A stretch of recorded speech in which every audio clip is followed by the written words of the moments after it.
Kita tentu mengantisipasi setiap kemungkinan yang akan terjadi dan berharap bahwa kasus ini dapat terselesaikan dengan baik. Nah, salah satu yang kami usulkan adalah jika sekiranya pemerintah Brazil menghendaki, ya, kita dapat membentuk joint investigation atas kasus ini. Jadi aparat penegak hukum di Indonesia, dalam hal ini adalah kepolisian, dapat bekerjasama dengan pihak otoritas Brazil yang menangani satu investigasi untuk menyelidiki kasus ini. Dan kita terbuka untuk itu. Di masa yang lalu juga ada beberapa kasus terjadi, kita membentuk joint investigation. Joint investigation itu akan mengungkapkan fakta yang sebenarnya terjadi, dan ini dilakukan oleh kedua pihak secara terbuka, ya, fair, adil, dan menurut hukum yang berlaku. Dan apapun nanti kesimpulan dari joint investigation, jika disetujui oleh pemerintah Brazil, maka akan diungkapkan kepada publik di Indonesia maupun juga akan diungkapkan kepada publik di Brazil agar masalah ini menjadi jelas bagi kedua masyarakat. Saya kira langkah ini akan fair, ya, jujur, adil, lebih terbuka daripada membuat statement-statement mau membawa Indonesia ke forum internasional hanya berdasarkan atas dugaan-dugaan spekulasi yang tanpa didasari oleh satu penyelidikan yang sungguh-sungguh untuk mengungkapkan fakta yang sesungguhnya terjadi. Apakah pemerintah secara resmi akan meminta maaf karena tidak berhasil atau belum berhasil menyelamatkan jasad dari Julia atau WNI Brazil tersebut?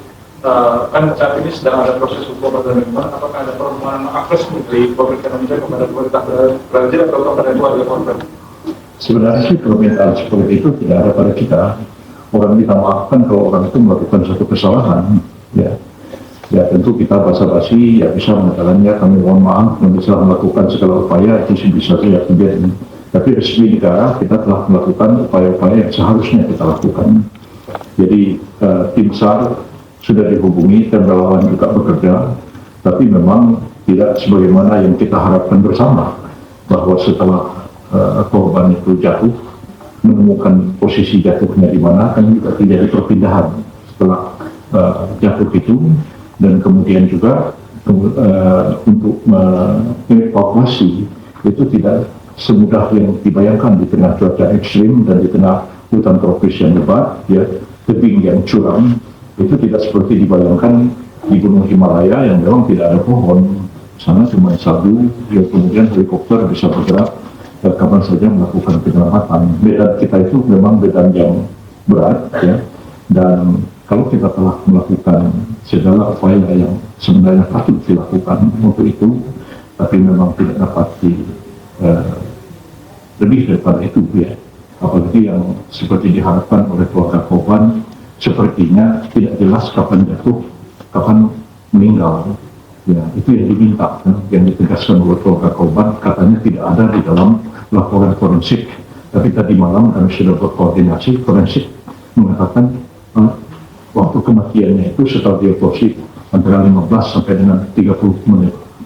Jadi secepat apapun korban jatuh ditemukan, orang jatuh dari ketinggian 600 meter dengan kerusakan organ yang parah dan patah tulang yang parah, itu secara medis untuk diselamatkan memang sudah sangat kecil kemungkinannya. Jadi kalau kan seperti ada dianggap salah karena sepertinya dia duduk beberapa hari dan terlambat sampai meninggal. Tapi dari forensik itu kecil kemungkinan itu terjadi. Ya.